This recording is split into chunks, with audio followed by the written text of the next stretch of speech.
Պարոն նախագահ, թեև առիթ ունեցել եք երկար հարցազրույց տալու, խնդրեմ նաև անդրադառնաք Հայաստան Պարոն նախագահ, կսպասեք, որ ձեր հարցազրույցը այդքան մեծ ռեզոնանս կառաջացներ եւ մարդիկ օրինակ գիշերները քուն չէին գա եւ առավոտյան ստատուսներով գարձականքեին։ Ես ընդամենը 3 օր առաջ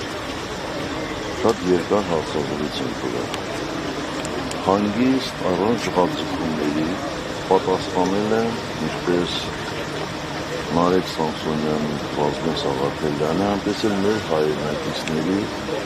շատ հարցեր։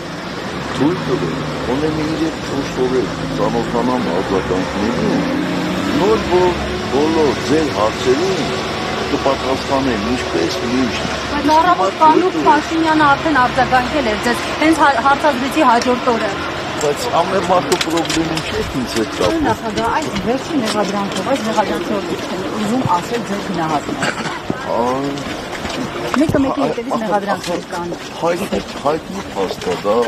առանձին մեղադրանք չէ, այսպես նայում որ այդ գործերը միացնելու են այս գործերից մեկին։ Պարոն նախագահ, 2019 թվականին Փաշինյանը հայտարարում էր, որ որևէ թուղթ չկա սեղանին, հետո հիշեց, որ թղթեր կան, դրանք ցաքուցրիվ են։ Հիմա էլ ասում է, որ